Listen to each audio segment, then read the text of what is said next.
And when you go from the Duke series to now, you have the regional at home. Just how has this team sort of bounced back from that rough stretch, getting to Pittsburgh close the season? I'm sorry, you repeat that? Just how has this team bounced back, going from that Duke loss series to Pittsburgh through the run to the AC tournament? Just what was this group able to come together to do to have that stretch?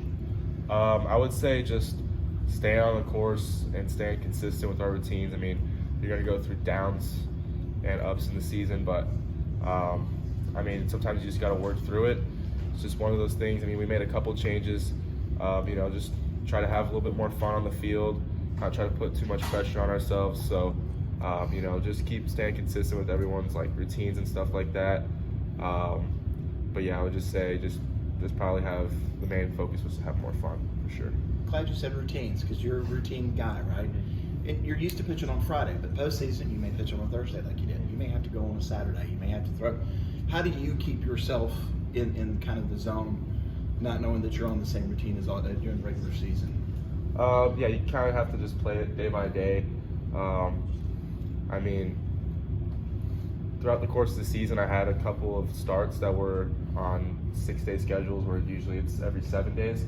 So, I mean, just making that one-day adjustment is definitely used to that. So, like, when it comes time, I have to just, wait. Having an extra day is easier because, I mean, you have an extra day to prepare. But when I have that extra day shorter, then it's pretty easy because I've already done it a couple times this season. So I already have that routine down. What does a game day look like for you? Do you have any routines that you do on when you know you're going to pitch? Yeah, so game days, let's say 6 o'clock game, we usually roll up to the field at 11, start rolling out, do a little dynamic warm up and some priming to get the body ready, and then just go get lunch, hang out for a little bit, and then start my throwing routine and a little bit of rolling out and stretching around an hour and a half before game time. Your last 3 or 4 starts, you kind of look like you get back in your groove. Did you change anything up to kind of get back to where you were? Yeah, just a couple of mechanical changes. I would say that the change up and some of the off speed was wasn't working as it usually is. So just little mechanical changes with the arm and just sink it into the back leg a little bit more that I saw earlier in the season that I was doing correctly. So just kind of getting back to my roots of my mechanics because over the course of the season sometimes things can change. Just one start here, one start there. So just getting back to my roots of my mechanics. I know Coach Bellinger will come out to you in the mound, and if you're a little bit struggling, any of you guys, what's those conversations like? What does he tell you? Because it seems like for you personally, you just find another groove after he does that mound visit. Yeah, I mean, it's usually just to, if you get in a groove of, walking someone or just not executing pitches, he's just trying to break that groove, and then, it gets you just a full mental reset, so then it just kind of feels like another clean inning, like just another inning, because it just gives you a little bit of time to get, catch your breath, just rethink what just happened, and just go back out there and attack again. So just a little bit of a mental reset. You mentioned for your team getting back to having fun after the slump you guys had late in the season. Why is fun something that's considered value so much? Because that's the whole reason we started playing this game. Going back to when I was 9, 10, 11, 12 years old, it didn't matter. You always went out there, you always had fun, and whenever you had fun, that's when you played your best. So our focus was just having fun first, and then just the results will come. So not really result focused, but just playing the game how the game is meant to be played. Just go out there and have fun. What's it like sitting in this room Memorial Day Monday, knowing that you guys are going to hear your name called, that you get the chance to host, just these experiences, these memories that you're making with your teammates? What's this like? Yeah, it's awesome. I mean, just being able to have the opportunity to make it in the postseason itself, not only host a regional, is just something special, especially from a perspective of a Clemson fan. Just being able to watch your team at home is just very special. Just very glad for this opportunity and just excited for what's next. As a pitcher, I'm always curious, how aware are you of the atmosphere that you guys have created here? Is there a part, maybe even more so when you're in the dugout and you guys are hitting, that you find yourself watching or looking at here at Doug's Kingsmore, a section of the fans that you find most entertaining or look to in a hype moment? Yeah, I mean, usually the whole crowd is pretty crazy, but I always love looking up at Jervy, up in Jervy over there at those seats, because that's not even part of the stadium, but it's pretty cool that those fill out. And then you got the cheap seats who are always rowdy over there, and then just whenever this place gets pretty packed, it's pretty awesome atmosphere. You're one of the many returners that played a big role in last year's team. With how the postseason run came to an end last year, how much added momentum does that give you guys that this go around, we don't want to end it in regionals or supers, we want to make as big of a run as possible?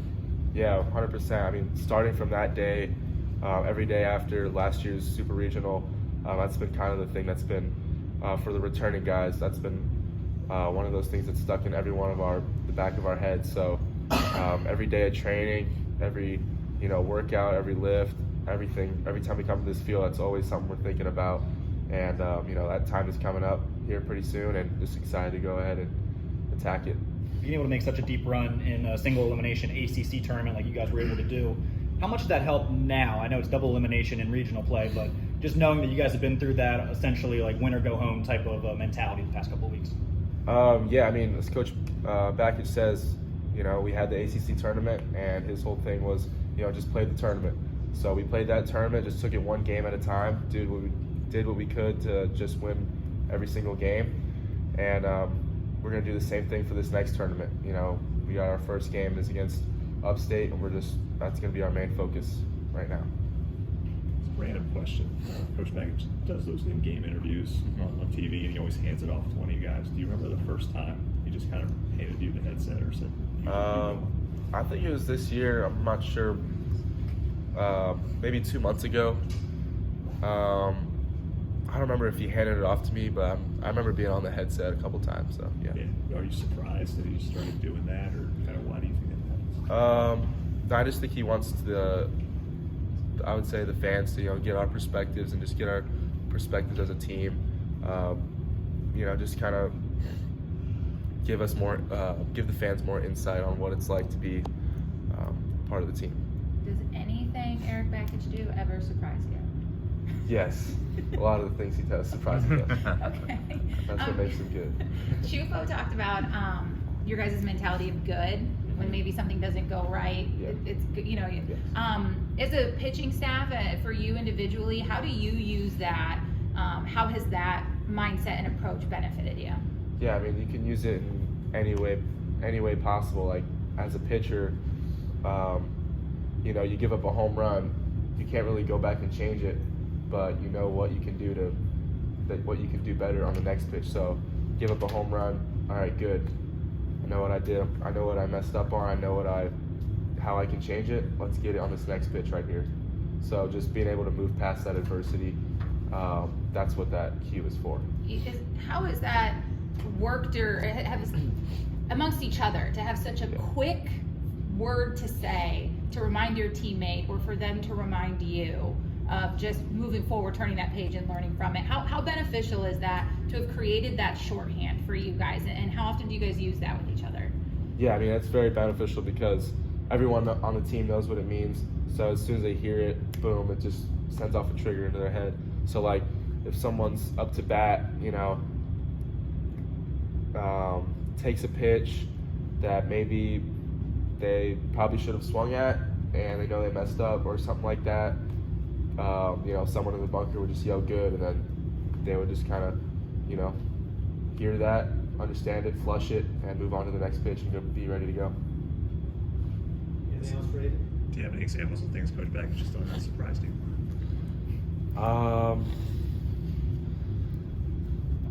Probably the Hawaiian shirts recently. I wasn't expecting us to wear Hawaiian shirts on the last couple of away trips, so that was pretty cool.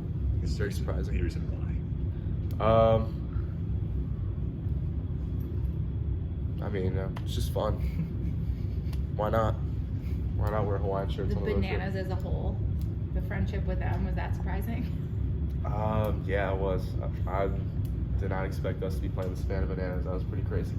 Shirt off pregame at the weigh-in probably surprised you a little bit. Yeah, too. that one too. I think there was times throughout the season where you would still be in your stance on the mound, like even if the batter's not in the box yet, like they'll call timeout. I guess what's going through your head in those situations and not like break your, I guess, trance, as if that's the lack for a better word, while the batter's like not even in the box? Well, you just always got to stay locked in, always stay ready to go.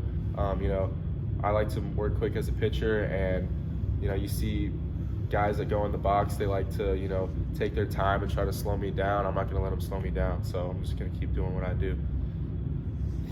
All right, thank you, Eddie.